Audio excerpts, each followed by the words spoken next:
Where did the home button go? iPhone 10 and later offers an amazing edge-to-edge screen. As a result of this screen, access to some features requires a different method than previous iPhones. Please note some of these features like Apple Pay can be enabled in Settings. The lone side button is used for several features. For example, press and hold on the button to power on your iPhone.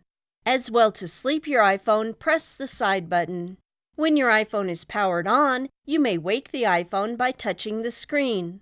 Or if Raise to Wake is enabled, lift the iPhone to wake it. If you wish to manually activate Siri, press and hold the side button. Close Siri by swiping up from the bottom of the screen. At the store, access the Apple Pay screen by double-pressing the side button. Additionally, to use Face ID to confirm purchases from the App Store and more, double-press the side button.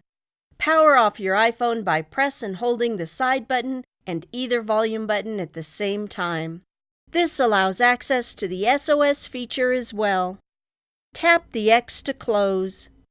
To return to the lock screen, tap Cancel. Once the iPhone is awake, if you have Face ID enabled, then look at the screen to unlock the iPhone. Then swipe up from the bottom of the screen to access the home screen. Alternately, to unlock your iPhone, swipe up from the bottom of the screen to open the passcode screen. This allows you to access the emergency feature located on the passcode screen as well. Enter your passcode to access the home screen. Double-press the side button to open accessibility shortcuts if enabled in Settings. I'll tap Cancel. To access the Control Center, swipe down from the upper corner. This is a great place to check your battery percentage. Tap to close the Control Center. To take a screenshot, press the side button and the up volume button at the same time.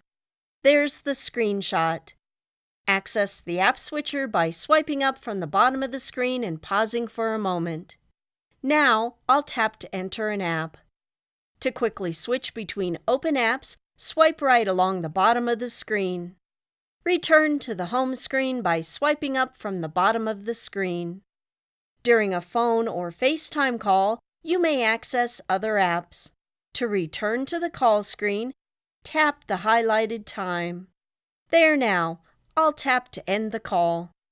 This large screen can be a stretch for your hands.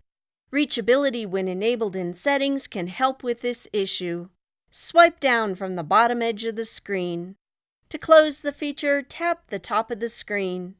In a short time, these actions will become second nature.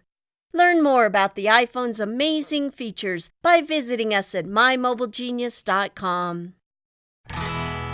Empowering mobility.